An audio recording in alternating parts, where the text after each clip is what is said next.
பல அயல்நாட்டவர்களோட அந்த பட்டறிவு எனக்கு இருக்கு. ம். முதல்ல எனக்கு எப்படின்னா, வெளி உலகத்துல போய் இப்ப ரொம்ப விளம்பரமா அப்படியெல்லாம் இருக்கக்கூடிய மனநிலை எப்போதும் இல்ல. பெரிய அர அதாவது கடமைன்னு அழைக்கக்கூடிய இடங்கள்ல போயி, அது தமிழினுடைய பயன் எல்லாரையும் சென்று சேர்ந்து அடையணுங்கிற அந்த குறிக்கோளோட மட்டுமே வேற எந்த நோக்கமும் எனக்கு இல்ல. அது சொல்றதுல எனக்கு ஒரு இன்பம் இருக்கு. அது ஒரு நிலை உண்டு. அது ஒரு தன்னலம் தான் எப்படி இருந்தாலும். இந்த பாட்டெல்லாம் சொல்லி அத பிறகு எல்லாரும் நெறைய பேர் கேட்கறாங்க. அவங்களும் தெரிஞ்சுகிட்டு இருக்கிறாங்கங்கிறதுல ஒரு இன்பம் தான். நான் அதனால எங்கேயும் வெளி உலகத்துல நான் என்ன தமிழ்நாட்டுல கூட கேட்டா, ஒரு ஒரு வட்டத்துல தான் என்ன தெரியும். அ பெருகிய ம நிலையெல்லாம் நான் என்னை அறிமுகப்படுத்திக் கொள்ள இல்ல. அது தேவையும் இல்ல. ஆனா அந்த நிலையில என்னிடம் பாடம் கேட்கணும்னு சீனாவிலிருந்து ஒருத்தர் வந்தாரு. சாங்சிலின்னு பேரு. அவர் குறிப்பாக சில பல்கலைக்கழகத்துல நான் பணி செய்யும்போது என்னிடம் தான் பயில வேண்டும் என்று அவருக்கு ரொம்ப விருப்பம். என்னுடைய எழுத்தெல்லாம் படிச்சுட்டு என்னமோ அவருக்கு ஒரு விருப்பம் வந்தது. நான் சங்க இலக்கியம் படிக்கணும் அப்படின்னு வந்தார். நான் சொன்னேன், சங்க இலக்கியம் படிக்கணும்னா அடிப்படையில உங்களுக்கு தமிழ் அறிவு இருந்திருக்கணும். திடீர்னு போய் நான் உங்களுக்கு சங்க இலக்கியம் சொல்லிக் கொடுக்க முடியாதுன்னு. இல்ல அந்த அறிவெல்லாம் நான் சீனாவிலேயே பெற்றுக் கொண்டு வந்திருக்கிறேன். ஒரு தமிழ்நாட்டு பெண் சாரதான்னு ஒரு அம்மா எனக்கு எல்லாம் தமிழ் நல்லா சொல்லிக் குடுத்துருக்காங்க.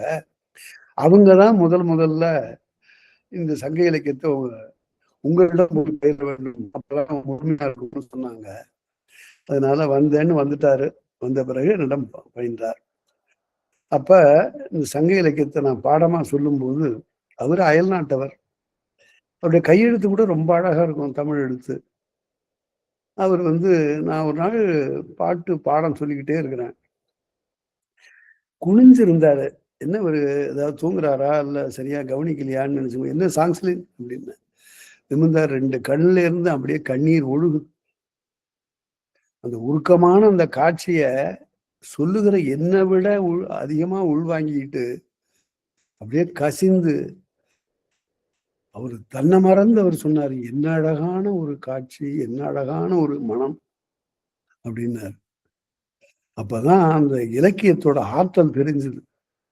இந்த பண்பாட்டுல தோயாத, இந்த இலக்கியத்தில் நிரம்ப பயிற்சி இல்லாத ஒரு ஆளுக்கு இப்படி ஒரு உணர்ச்சியை உண்டாக்குதுன்னு அந்த இலக்கியம் சாதாரணமான இலக்கியமா இருக்க முடியாது.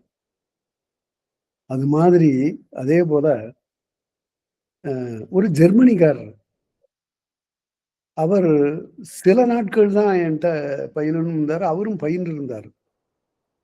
அவர் ஐயா ஏதாவது ஒரு பாட்டுக்கு உரைய தாண்டி நீங்க கண்டுள்ள பொருள்னு சொல்றீங்களே, எழுதியிருக்கிறீங்களே, அது மாரி ஒரு பாட்டுக்கு சொல்ல முடியுமா?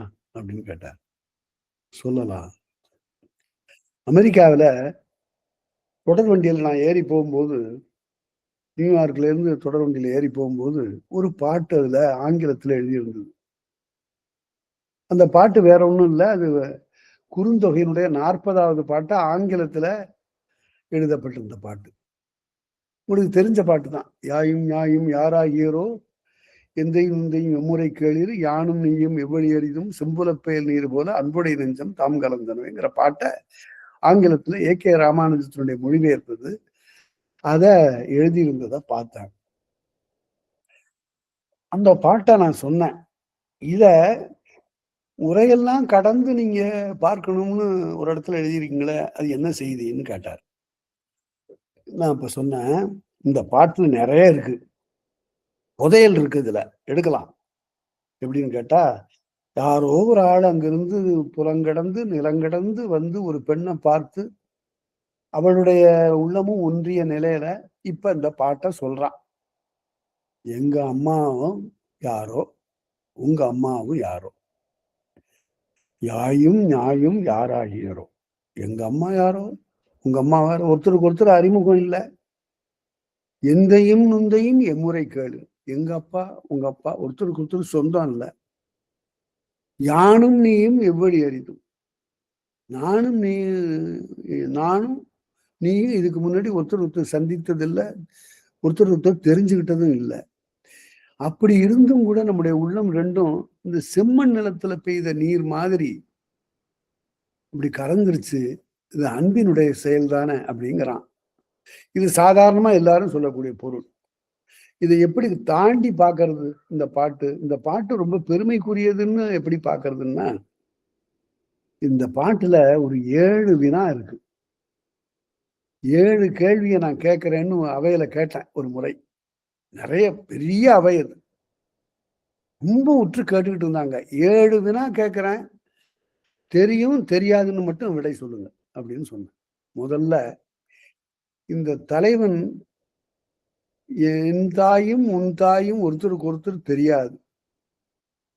அப்படின்னு சொல்லும்போது, இந்த தலைவனுடைய தாயின் பெயர் தெரியுமா? தெரியாதான்னு கேட்டேன். தெரியாது அப்படின்னு சொன்னாங்க எல்லாரும். சரி, தலைவனுடைய தாயின் பெயர் தெரியாது. தலைவியினுடைய தாயின் பெயர் தெரியுமா? தெரியாதுன்னு சொன்னாங்க. அப்புறம் மறுபடியும் தலைவனுடைய தந்தையின் பெயர் தெரியுமா? தெரியாது. தலைவியினுடைய தந்தையின் பெயர் தெரியுமா? தெரியாது. அப்ப நான் உடனே சொன்னேன், 4 தெரியாது சொல்லியிருக்கிறீங்க இதுவரையில. அடுத்தது, தலைவனுடைய பெயர் தெரியுமா? தெரியாது. தலைவியினுடைய பெயர் தெரியுமா? தெரியாது. 6 தெரியாது சொல்லியிருக்கிறீங்க. சரி, பாட்டை எழுதிய புலவனுடைய பெயராவது தெரியுமா? செம்புல பெயர் நீரார்னு போட்டிருக்கு. அதுவும் தெரியாது. 7 தெரியாது. 5 அடி பாட்டுல 7 தெரியாது. 7 தெரியாத வச்சுட்டு 2000 ஆண்டுகளா இருக்கு இந்த பாட்டு. அப்படின்னா 7 தெரியாது இருக்குதுன்னா அதுதான் இந்த பாட்டினுடைய சிறப்பு. எப்படி அப்படின்னு கேட்டா, இந்த பாட்டை ஒரு ஆல்ஸ் மலை அடிவாரத்துல இருந்து யாரோ ஒரு தலைவன் தலைவியிடம் சொன்னதாக கொள்ளலாம். தடையே இல்லை. பேரெல்லாம் வந்திருந்தாதான் தடை. ஆப்பிரிக்காவில் இருண்ட கண்டத்துல எங்காவது ஒரு ஆற்றின் ஓரத்துல கரையில இருந்து ஒரு தலைவன் தலைவியிடம் இதையே சொல்லலாம். அதே போல ஸ்பெயின்ல சொல்லலாம். அப்ப என்ன பொருள்னு கேட்டா, this is an universal fact. இது உலகளாவிய இலக்கியம். உலகத்துல எந்த பகுதியில் இருக்கக்கூடியவர்களுக்கும் இதுதான் உணர்ச்சி, இதுதான் வெளிப்பாடு, இதுதான் காதல். ஒரு நிலத்துக்குள்ளதாக, ஒரு சின்ன நாட்டுக்குள்ளதாக, ஊருக்குள்ளதாக இந்த பாட்டு இல்லை. இந்த பாட்டு உலகத்தையே அளக்குது அப்படின்னு சொன்னபோது எல்லாரும் ரொம்ப வியந்தாங்க. அப்படி பார்க்கல, இது வரல. அப்படி பார்க்கறதுதான் திறனாய்வு. அதனால அந்த மாதிரியாக செய்யுட்களை பார்க்கக்கூடிய ஒரு நிலை வந்தா ரொம்ப சிறப்பு. எல்லாராலையும் முடியும். நீங்கள் எல்லாம் பயில்கிறீர்கள். பயில பயில அந்த மாதிரியான ஒரு உணர்வு வரும். எனக்கு இது ஒரு 70 ஆண்டு படிப்பு, ஆராய்ச்சி. இதை தவிர வேற ஒண்ணுமே தெரியாது எனக்கு. அதாவது இந்த வங்கி கணக்குல கூட எப்படி ஆப்ரேட் பண்றதுங்கிறதெல்லாம் கூட தெரியாது. அடிப்படை எதுவுமே தெரியாது. இந்த உலகத்தை தவிர எனக்கு எதுவுமே தெரியாது. எல்லாம் மற்றவெல்லாம் எங்க வீட்டுல பாத்துக்கிறாங்க, மற்றவங்க பாத்துக்கிறாங்க. அதனால அதே வேலைதான், அதிலேயே தான் தோய்ந்திருக்கேன். ஆனா நான் கண்டது ஒன்றும் பெரிய அளவுல சொல்ல முடியாது என்றாலும் கூட அதுல வரக்கூடிய மகிழ்ச்சி ரொம்ப பெரியது. அதுவே பெரிய நிறைவு, அதுவே பெரிய செல்வம். அதனால நீங்களும் அந்த அனுபவத்தை பெற வேண்டும் என்பது என்னுடைய ஆவா. இதுவரையில ரொம்ப கேட்டீங்க. இப்படி கேட்கக்கூடிய அவை வர வர குறைஞ்சிக்கிட்டு வருது உலகத்துல. பொழுதுபோக்குங்கிறது வாழ்க்கையில வேண்டியதுதான், வேண்டான்னு நான் சொல்ல மாட்டேன். ஆனா வாழ்க்கையே பொழுதுபோக்கா ஆகிவிடக்கூடாது. நம்ம நேரத்தை எவ்வளவு செலவழிக்கிறோங்கிறதானா மாணவர்களை பார்த்து கேட்கறது வழக்கம். தம்பி, ஒரு சந்தேகம்ப்பா, இன்னைக்கு தேதி 1/1/2026. நாளைக்கு 2. இந்த 1/1ங்கிறது இருக்குமே, இன்னைக்கு 1ஆம் தேதி. இந்த தேதி மறுபடியும் எப்பப்பா வரும்னு கேட்பேன். எல்லா பையனும் சொல்லுவான், அடுத்த மாசம் தான் சார் வரும்பான். வராது போல தெரியுதப்பா. நான் சொன்னது ஜனவரி 1 எப்போ வரும்னு கேட்டேன்னு. இது அடுத்த ஆண்டு தான் வரும்னா. வராதுப்பா, நான் கேட்டது 1/1/2026 எப்போ வரும்னு கேட்டேன். அது வராது சார். யாரு வாழ்க்கையிலையும் வராதா? ட்ரம்ப் வாழ்க்கையில கூட வராதா? பெரிய இந்திய ஜனாதிபதியினுடைய வாழ்க்கையிலயும் வராதா? யார் வாழ்க்கையிலயும் வராது சார். போனது போனது தான் சார். அப்ப பொழுது அவ்வளவு போயிடுது, கழிஞ்சு போயிடுது. அத யாரும் நிறுத்த முடியல. காலத்தை நில்லென்ற சொன்ன மாயம் என்னன்னா ஒரு சினிமா பாட்டுல. காலத்த நிறுத்தவே முடியாது. அத போய் நாம இப்படி எப்படி செலவழிக்கிறோம்? காலண்டர்ல ஒரு நாள் கிழிக்கும்போது, கிழிஞ்சது உண்மையில நாளா அது? நம்ம வாழ்நாள்ல ஒரு பகுதி. என்ன பெருசா கிழிச்சுப்புட்டோம். அந்த ஒரு பேப்பர கிழிச்சத தவிர.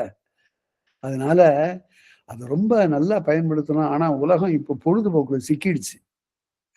திரைப்படம் தான் வாழ்க்கை. திரைப்படத்துல இருக்கக்கூடிய சமுதாயம் தான் சமுதாயம் என்று ஒரு கனவுல ஆழ்ந்துருச்சு. அத மீட்டு கொண்டு வரணும்னா இலக்கியத்தால முடியும். அதுக்குள்ள பாத்திரமா அவர்கள எல்லாரையும் மாற்ற வேண்டிய கடமை எல்லாருக்கும் இருக்கு. அத நீங்களும் செய்ய வேண்டும் என்று கேட்டுக்கொண்டு, இதுகாரும் கேட்ட உங்களுக்கு என்னுடைய நன்றியை தெரிவித்துக் கொண்டு அமைகிறேன். நன்றி, வணக்கம்.